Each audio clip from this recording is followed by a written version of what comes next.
And in the 450 division, finishing third on the Rocky Mountain ATV MC KTM, Blake Baggett.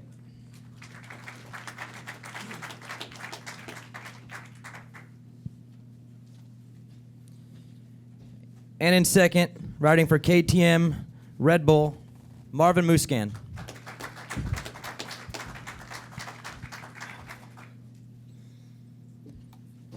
And your winner riding for Rockstar Energy Husqvarna, Jason Anderson.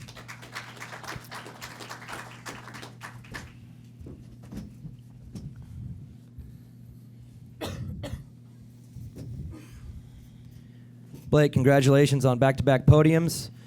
Walk us through the battles you guys had there in the middle of the race. It seemed like everyone was going back and forth, and just kind of walk us through that.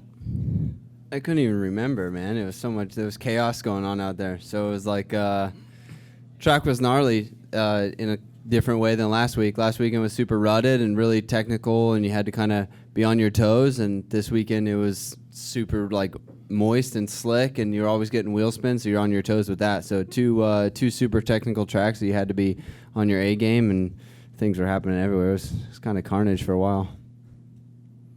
Marvin, congratulations. In the first half of the main, looked a little tight, made a couple mistakes, and then it seemed like halfway through, everything just clicked, and you seemed like a different rider. Was it something in the race? Was it something with just your own comfort? But there was definitely something about halfway through. Yeah, that's right.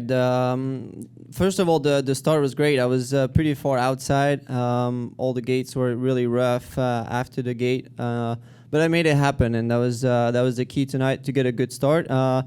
Definitely, those guys were faster than me at the beginning, and but I tried not to panic and try to be consistent, get better, and.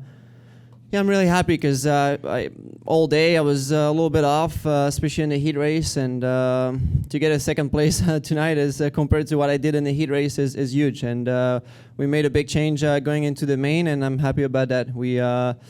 I wanted to make that change, so it comes from me, and that's good. And yeah, it feels good to get a second place. And like you said, second half of the race, I was really consistent, and yeah, I saw Blake was behind me like halfway the main, and I just wanted to be consistent and stay in front of him. Jason, congratulations on the win. Seems like late in the main event there, the pack was kind of moving up towards you, and then all of a sudden, same thing, snap, you kind of turned it around and opened that gap back up. Were you getting maybe a little bored up there? It seemed like got a little complacent there mid to late main event. Yeah, on the far side there was like that 3-table single before the triple, and I think it was Mookie that crashed right there, and I kept like kind of hacking that section a little bit, and these guys were riding good and they came up on me, but yeah, I was just trying to ride consistent, but like the track this weekend compared to last weekend, it was like Blake said, it was super slick, and it was hard to get traction, and it even it was rutted, but kind of like sketchy ruts whenever you hit some of the jumps. But all in all, I feel like that start was kind of crazy next to me, and I felt like Marvin come in, and then it bunched up, and lucky to kind of make it out of the carnage. This is Scott, Moto Now blog. This question's for Jason and Marvin. There was a controversial pass last weekend. I know, given that you guys trained together, did you guys talk about that at all? Like, what are your feelings on that pass, and what is your current relationship like right now? I think we're just competitive, and it comes out on the track, and sometimes, we get a little too far ahead of ourselves, and in Oakland, it was honestly my bad, and I just was trying to go forward, and obviously,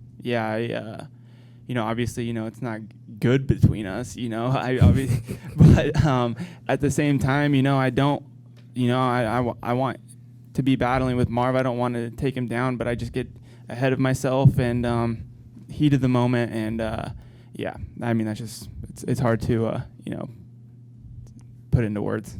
They're not going to dinner later. Yeah, I was in a good position, in Auckland, and obviously I didn't expect and I didn't hear at all Jason. So, I was going off the turn, and yeah, I couldn't do anything. So yeah, for sure, when you're in a good position in the main like that, running third and you go down, it's a bummer.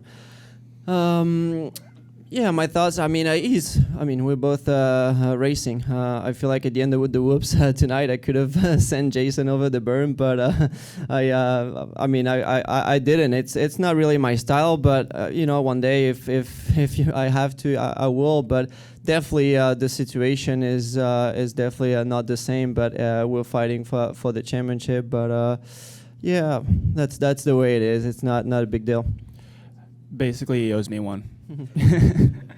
Or lumberjacks just sawing off front wheels. Yeah, exactly. If you guys are going to do it, make sure I'm behind you, though, so I can capitalize. Thanks. Okay, I just want to elaborate on it a little bit. So Alden had said you're still training together in the gym. You're still working out together after that this week. Well, Alden was in California this week, so usually like we kind of do our own things whenever Alden's not there. We do like our own gym program and stuff like that because Marv lives in Corona and I live in San Diego, so not this week. But once we get back to Florida, I'm sure we'll be hanging out a little bit. I asked Alan to have 2 separate gym. No, I'm joking. We pay him enough. Question for Jason, Brad Gavard, Big MX Radio. The whoops. You seem to have a couple of scary moments in the later stages of the moto, as well as on the triple going down the third base line. That seemed to have a weird kicker that's setting everyone left and right. Can you elaborate on either one of those areas of the track? Yeah, I felt pretty good most of the track, but the whoops, like I changed up my line maybe 4 times in that moto trying to find a nice line, and I just ended up just going down the middle after a couple of the moments I had, and it wasn't that bad. And then that triple, I cased it, I think, like 2 times. But, yeah, other than that, I felt like I was right. My corners were good and everything. It was just, yeah, kind of the whoops were one thing, but that little triple, I kind of misjudged it a couple times. Yeah, the whole track was funky. Aaron Hansel with Racer X. This question for Jason. You've got a big points lead now.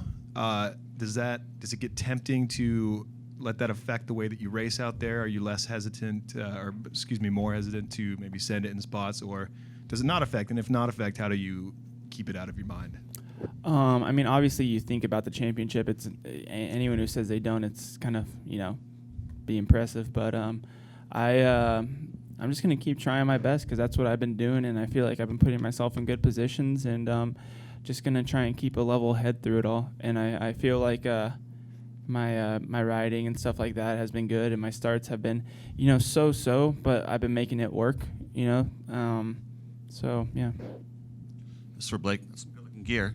And what was it about the track out there that made it so many block passes? I think there was more block passes tonight than I can remember seeing in one night.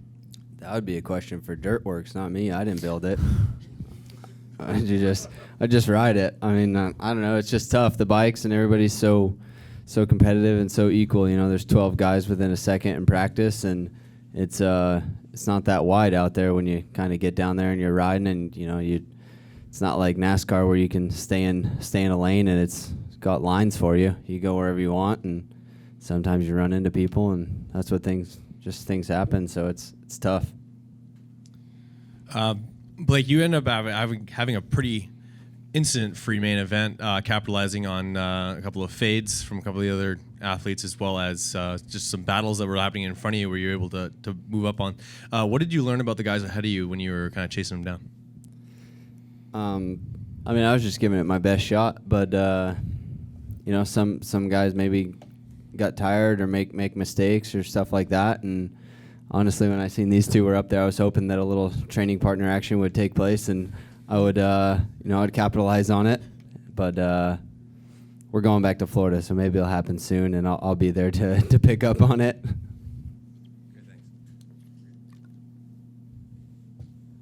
All right, guys. Thank you.